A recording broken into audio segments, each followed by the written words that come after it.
is and should be a touchdown. Here we go. Bryson Mars has got his back behind him. It is Jaquindon Jackson. Here's the snap. Bryson Barnes looking deep. He's got a man. It's caught!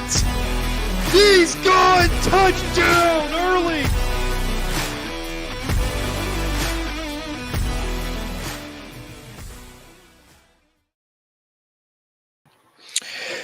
Well, good evening, everybody, and welcome to College Football Wraparound. I'm Cooper Naylor, and we got some stuff to talk about. Of course, you saw the thumbnail of our video. That is that we are going to be talking about Texas here tonight. Of course, you know, they are our number one team here in the Saber Broadcast Network rankings, and so we're going to get into them a little bit. We're going to talk about the changes to the college football playoff because there are some new changes that are coming to the playoff, which I believe should have been the way that we should have done this from the get-go. Why the playoff decided to do it the way they did last year, I don't know. But they've changed it. It's better now. And then revenue sharing is now law of the land in college athletics. So let's start with that, revenue sharing. So for years, NIL, all this has been unregulated and it's been a disaster. Let's just be blunt and honest and just call the truth for what the truth is. It's been a disaster thus far. But here's the thing. Now that we got this thing such as revenue sharing, first off, it is going to make it pay for play. So it's going to make it where those who have big money are going to be able to prosper within college athletics. It's common sense here. But it makes more sense because every single college is going to get the same amount of money to go spend and get their players. Now, where they put the money towards, we'll have to wait and see because that is a big question when it comes to this. So just some information. This is just coming from the internet. It says in college football, revenue sharing refers to a system where schools share a portion of their athletic department revenue with athletes rather than keeping the funds solely for the school's operations. So this revenue sharing is being implemented following the NCAA's House versus NCAA settlement, which allows schools to share up to $20.5 million per year with their athletes. Also, something else that's being put into this is the fact that former players, I believe it's like a time frame between 2016 and those who just graduated that may not have gotten this revenue. There's like a $2.8 billion worth of money that's going to be dispersed between these players. From what I understand, there's a lot we don't know right now about this, but we're going to figure this all out in the future. There'll be more and we'll figure it all out. So there's a lot to come with all this. So now that you've gotten a little bit of the update, what's my opinion? Well, I think this is a step that was coming for a long time. Do I think this is good for college athletics? I have not thought that paying players has been incredible. Now, I get it. I understand why players are getting paid.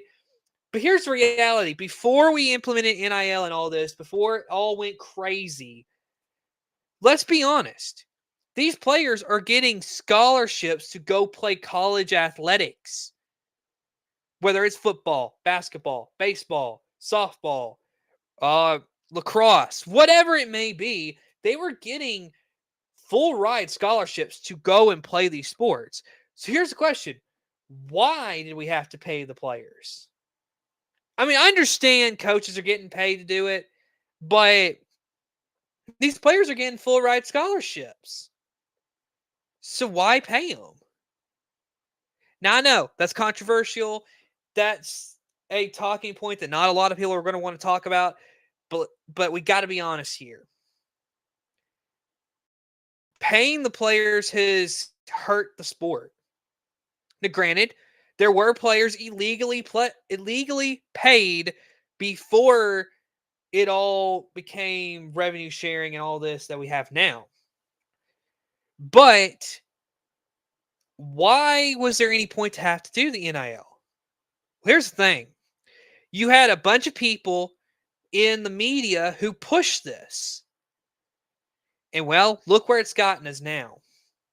They're the same ones that pushed for it. And then once it started hurting the sports, all the college athletics, what happened then is people were like, oh no, this is terrible.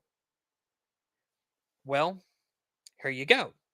Now, not to say that everything that came out in NIL was terrible. There was a lot of good things. There's a lot of players that did some good things. I believe it was Kenny Pickett.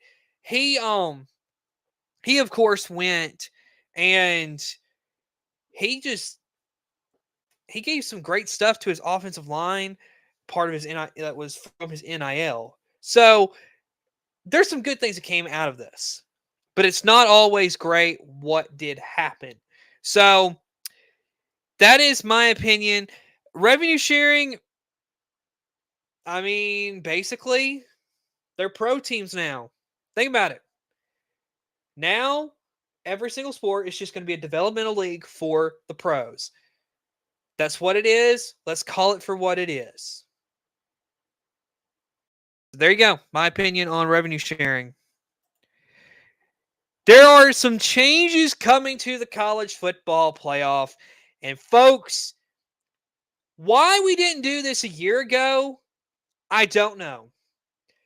They are going to go straight seeding. Now, granted that it's not going to be literally the top 12 teams. Not going to be that simple here because nothing's ever that simple when you got this group of people who run college football. But here's what it is. The top 4 seeds will be the top 4 ranked teams in the sport. You're still going to get the same amount of conference champions going into the college football playoff this upcoming year as you did last year. But it's going to look a little bit different. So, for instance, I believe, and I'm going to have to look this up real quick, but I believe the bracket would have been a little bit different.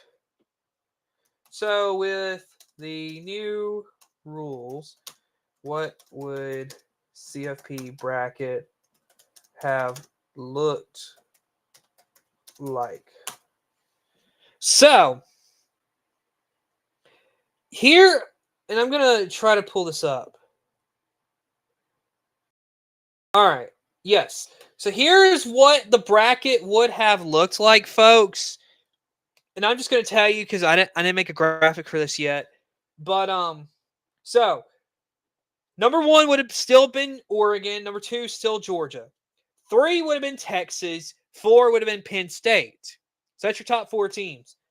Now, if we go to the first round matchups, you would have had Notre Dame hosting Clemson, Indiana hosting Boise State, Ohio State hosting Arizona State, and Tennessee hosting SMU. Folks, that right there is how it should have been done in the first place. And we still would have, the matchups for the second round, like the quarterfinal round, probably wouldn't have been incredible, but it still amazes me to think about the idea that we didn't do this a year ago. Boise State was the 3 seed, folks. Did they deserve that? No. Not at all did they deserve that. But that's what they were given. They were given the 3 seed just because of the way they got it set up. And what happened? They got into a game with Penn State, and Penn State beat them. Nobody that had the buys won in that quarterfinal matchup. Now, if it was set up this way, it was that they have it, maybe something would have been different. But not the way it was last year. So, folks, this is going to be interesting to see how this plays out. Clemson, yes, they were still ranked 16. They were the 12 seed. That's the way it worked out. Alabama was ranked 12. They got knocked out because of the way the rules are set up.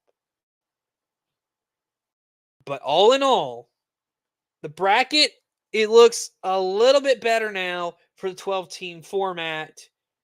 It looks better than what it did last year. That's my opinion on this. You can't sit there and tell me that it's not better now. But it's still not great. We're still not doing the literal top 12 teams into the college football playoff. That's not what we're doing. We've got maybe the top 10 teams, and then you got two others that are thrown in there just because we got to throw somebody in there. Look, folks, I said this for years. If they were going to expand it, the farthest they needed to go was 8. But I said 6 would probably have been the sweet spot. Because there's legitimately probably 6 teams that deserve to go, and the rest of the teams in college football do not deserve to be there. You got to go literally the best teams in the sport. They didn't do that. That's not what it is anymore. It has made it way too wide open. I know it makes for interesting football, but folks, this is not the way that it's supposed to be. But it is time to move on to the topic that y'all are here for, and that is my preview of the Texas Longhorns for this season. And folks, I got to start by saying this. Texas is the number 1 team for a few reasons, okay? First off, when you're a team that returns 12 starters that you just went to the college football playoff, it's going to be incredible. You got to look at who is returning as well.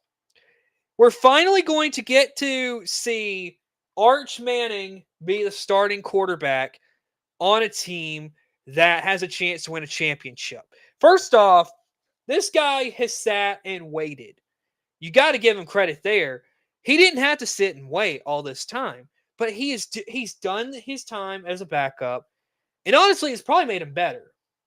Now, last year when he did come into the game, I think that there was a couple of things that were striking about his play.